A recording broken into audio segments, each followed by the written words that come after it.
BJP నేత గౌషమహల్ MLA Raja Singh మరోసారి సంచలన వ్యాఖ్యలు చేశారు. బాబ్రీ మసీద్ కోసం ఎంపీ అసదుద్దీన్ ఓవైసీ నానాయాగి చేస్తున్నారు. పార్లమెంట్లో బాబ్రీ మసీద్ జిందాబాద్ అంటూ నినాదాలు చేస్తున్నారని ఫైర్ అయ్యారు. ఇప్పుడే అయిపోలేదని, భవిష్యత్తులో ఓవైసీ ఇంకా చాలా చూడాల్సి వస్తుందని అన్నారు. మేమేంటో ముందు ముందు ఇంకా చూపిస్తామని కీలక వ్యాఖ్యలు చేశారు. ఉత్తరప్రదేశ్లో అయోధ్య రామమందిరం కట్టి చూపించాం, కాశీ మధురలో కూడా గుళ్లు కడతామని ధీమా వ్యక్తం చేశారు. దేశంలో ఇంకా 40,000 గుళ్లు కట్టాల్సిందని రాజాసింగ్ సెన్సేషనల్ కామెంట్స్ చేశారు. గతంలో చేతకాని వాళ్లు దేశాన్ని పాలించారని, ఇప్పుడు భారత్లో భగవరాజ్యం నడుస్తోందని అన్నారు. దేశంలో ఇప్పుడు మనల్ని ఎవరూ ఆపలేరని ఆసక్తికర వ్యాఖ్యలు చేశారు.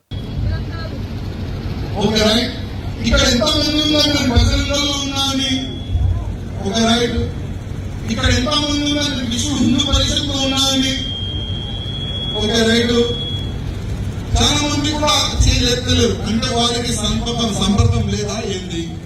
నేను అందరికీ రిక్వెస్ట్ చేస్తున్నాను, విశ్వ హిందూ పరిషత్ కానీ, బజరంగ దళ్ కానీ, రాష్ట్రీయ స్వయం సేవక్ సంఘ్ కానీ శాఖకి మీరు వెళ్ళండి. మీకు ధర్మ కార్యక్రమాలు, ధర్మ రక్షణ ఏ విధంగా చేయాలి, ఏ స్కూల్లో కాదు, అది ఒకటే ఒక స్కూల్లో నేర్పిస్తుంది, అది రాష్ట్రీయ స్వయం సేవక్ సంఘ్లో. ధర్మ రక్షణ ఏ విధంగా చేయాలి, అది మీకు బజరంగ దళ్ నేర్పిస్తుంది. ధర్మ ప్రచారం ఏ విధంగా చేయాలి, అది మీకు విశ్వ హిందూ పరిషత్ నేర్పిస్తుంది. అందుకోసం ప్రతి ఒక్క కార్యకర్తకి ఒకటొక నివేదిక, ఏదైనా ఒక హిందూ ఆర్గనైజేషన్ మీరు అటాచ్ కావాలి. ఏదైనా ఎందుకు చెప్తున్నా అంటే, వచ్చే సమయం బాగలేదు, వచ్చే సమయం యుద్ధమే.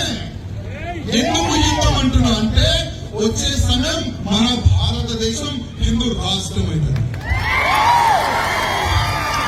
హిందూ రాష్ట్రం ఇట్లనే కాదు, దాన్ని కూడా మనం యుద్ధం చేయాలి.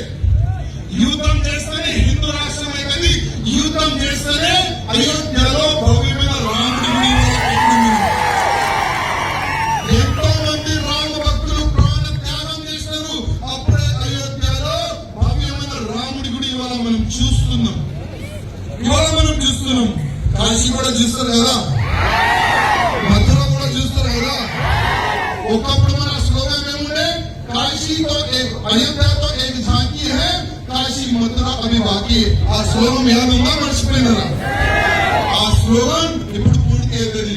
ఇప్పుడు కాశీ పని కూడా దగ్గర ఉంది, కాశీ పని కూడా దగ్గర ఉంది, మధుర పని కూడా దగ్గర ఉంది. ఇంకా చాలా కూడా ఉన్నాయి. ఒక ఫాల్తుగాడు పార్లమెంట్ లో నిలబడి మా పెద్దమ్మడు పార్లమెంట్ లో నిలబడి ఏం చేస్తారు తెలుసా? ఆయన బాబ్రీ మస్జిద్ షహీద్ होगी, बाबरी मस्जिद जिंदाबाद है, जिंदाबाद की जिंदाबाद रहेगी. हम हमारी आने वाली पीढ़ी को बाबरी मस्जिद की शहादत याद दिलाते रहेंगे. అంటే ఏం తెలుసా? అది మా వచ్చే ఈ పీడిని ఏమంటారు? తరాలు మా వచ్చే తరాలని మేము యాద చేపిస్తాం, ఏ విధంగా బాబ్రీ మస్జిద్ పగలగొట్టినారని.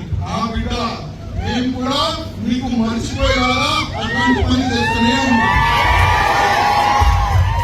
నువ్వు ఒక బాబ్రీ మస్జిద్ పగలగొట్టి నువ్వు ఇంత ఏడుస్తున్నావు కదా, ఇంకా 2 పనులు ఉన్నాయి.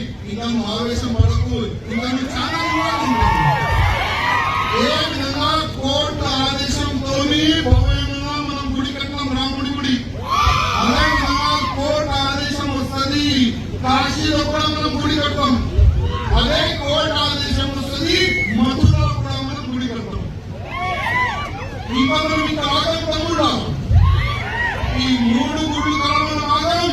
ఇంకా 40,000 గుళ్ళు మనం ఉన్నాయి. అది మొత్తం ఇప్పుడు దానికి ఎవరు ఆపలేదు. ఎందుకు ఆపలేదు తెలుసా? ఒకప్పుడు మన భారతదేశంలో శాతవాహనులు రాజ్యం చేసింది.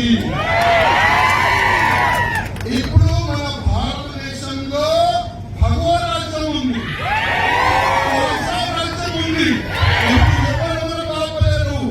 40,000 గుళ్ళు కూడా మనం తీసుకుంటాము.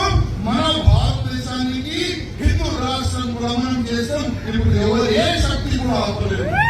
కానీ ఇట్లాంటి కార్యక్రమాలు జరుగుతాయి కదా, కొంతమంది పిచ్చి కుక్కలు మీ గ్రామంలో వస్తారు. ఇక్కడ ఉన్న కుక్కలు కూడా అడవడానికి ప్రయత్నం చేస్తారు. అందుకోసం మీరందరూ ఒక హిందూ ఆర్గనైజేషన్ అటాచ్ ఉంటే ఆ కుక్కల్ని ఏ విధంగా తల్లి కొట్టాలి ఆ హిందూ ఆర్గనైజేషన్ నేర్చుకుంటారా లేక గాలి చేసుకుని నేర్చుకుంటారా? నెక్స్ట్ టైం నేను మీ గ్రామం